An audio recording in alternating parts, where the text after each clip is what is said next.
Existe uma curiosidade para saber como os demônios entram nas pessoas. Será que o capiroto consegue entrar na vida de qualquer pessoa? Será que os demônios...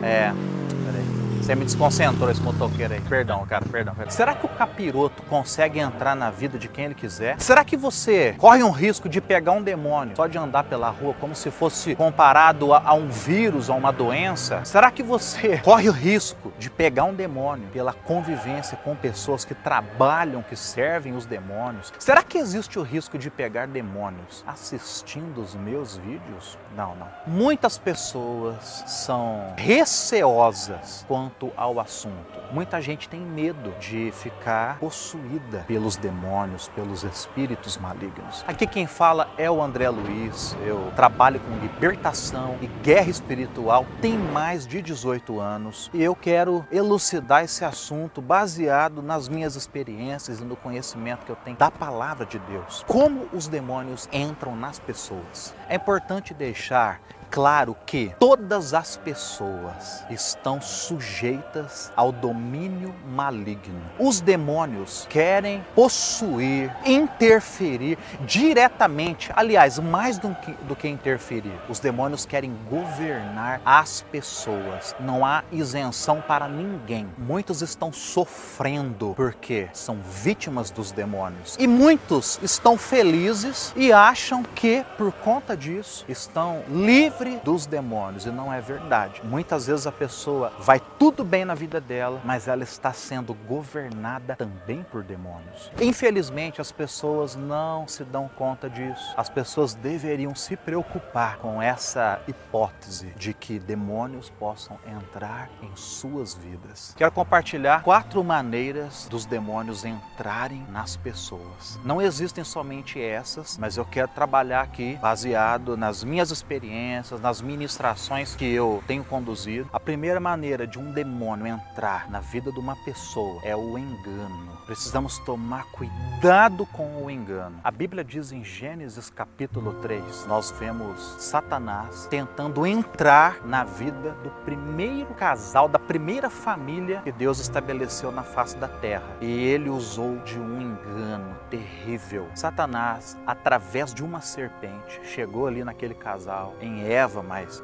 especificamente, disse assim: olha, Deus falou que se você comesse da árvore, aquela árvore do conhecimento do bem e do mal, você morreria, não é verdade? Mas não é bem assim, pode comer sim. E ele conseguiu seduzir a Eva ao ponto de que aquele casal desobedecesse a Deus. Eles foram enganados e eles desobedeceram, comeram da árvore que o Senhor havia ordenado, aliás, que eles não comessem. É interessante notar que a serpente, Satanás, argumentou com Eva a respeito daquilo que Deus havia ordenado. Sutilezas do inimigo. Certa vez, um rapaz começou a frequentar uma das nossas reuniões. Eu não conhecia a vida dele. Quando eu fui orar por ele, ele imediatamente ficou canalizado por um demônio. Quando eu expulsei aquele demônio, fui conversar com ele e ele não entendeu aquilo, ficou revoltado comigo. Por quê? Na realidade, aquele espírito maligno que tinha sido expulso era, segundo ele, um guia espiritual do qual ele tinha um sentimento, um relacionamento, gratidão por tantas coisas que aquele ser espiritual fazia para ele. Eu fui entender um pouco melhor aquela história. Aquele homem tinha uma amizade com aquele ser espiritual. Ele servia os espíritos. Aquele homem havia desenvolvido a sua mediunidade e ele entendia que aquele contato espiritual era para o bem,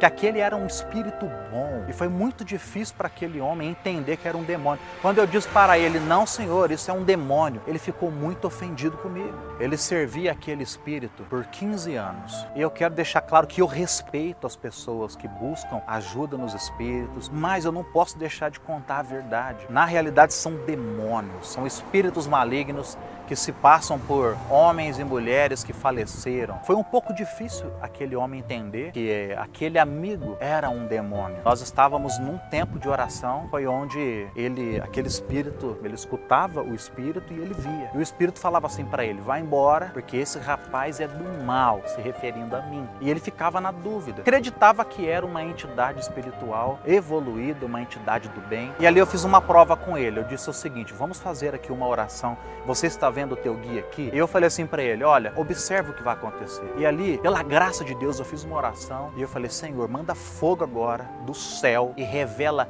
quem verdadeiramente é esse espírito. E aquele homem começou a chorar e ficou muito revoltado e ele olhava pro nada, assim, para mim era pro nada. Ele falava assim: você me enganou, eu não acredito, eu não acredito. Depois aquele rapaz me revelou que enquanto eu fazia a oração, aquele ser espiritual se transformou numa figura de bicho e se revelou ali que era um demônio. Mas existem muitas pessoas que procuram os espíritos, que servem os espíritos, pessoas que pensam que estão fazendo o bem, pessoas enganadas. O diabo, ele entra através do engano. A segunda maneira que os demônios têm de entrar na vida de uma pessoa é o pecado. O engano conduz ao pecado. É tudo que o diabo quer para poder entrar. E não vai ter cerca que segure ele se pecado estiver na tua vida. Satanás, ele vai tentar com todas as forças conduzir todos os homens e mulheres à desobediência a Deus. É óbvio que se alguém fizer a vontade dos demônios, eles exercerão domínio e autoridade sobre esse alguém. A Bíblia diz em Gálatas 5,19, ali a palavra de Deus fala sobre as obras da carne: prostituição, lascívia, idolatria. Leia o versículo todo. Corra dessas coisas. Se isso estiver na conduta de uma pessoa, os demônios exercerão domínio e os demônios vão entrar. A terceira maneira de um demônio entrar na vida de uma pessoa é através das vulnerabilidades que a pessoa passa na vida.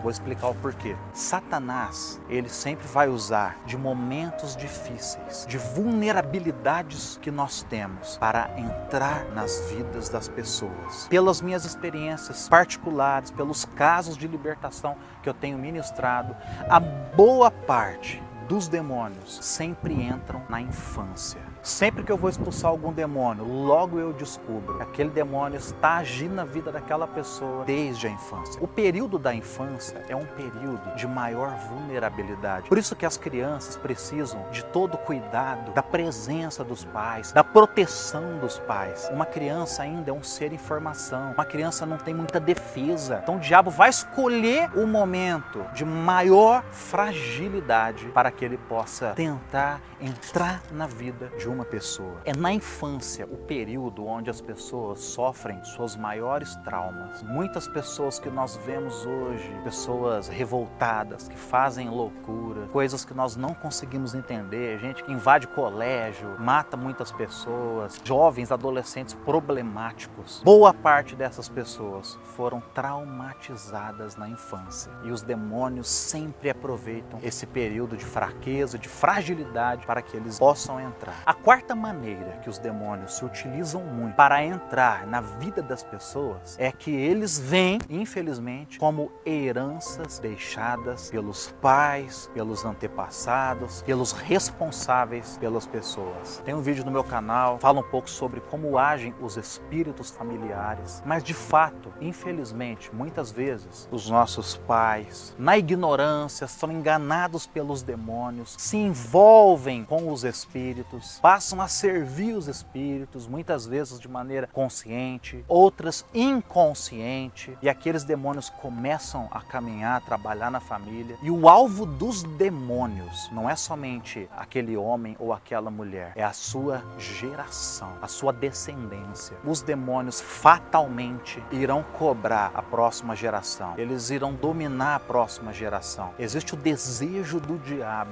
de entrar na próxima geração. Nos meus atendimentos de libertação, muitas vezes, a grande maioria, aliás, nós percebemos que os demônios entram através dos pais, através dos avós, eles perpetuam na linhagem familiar. Eu falei de 4 formas aqui de como os demônios podem entrar na vida das pessoas e nós precisamos estar atentos. Esse foi o assunto de hoje, muito importante. A maioria das pessoas não se atentam a essa realidade que não tem como fugir dela. Então eu quero te pedir, ajude as pessoas que você ama enviando, compartilhando esse vídeo para que os olhos sejam abertos e o domínio maligno perca as forças na vida de quem nós amamos. Continue nos acompanhando aqui no canal, tem muita coisa boa chegando ainda, hein?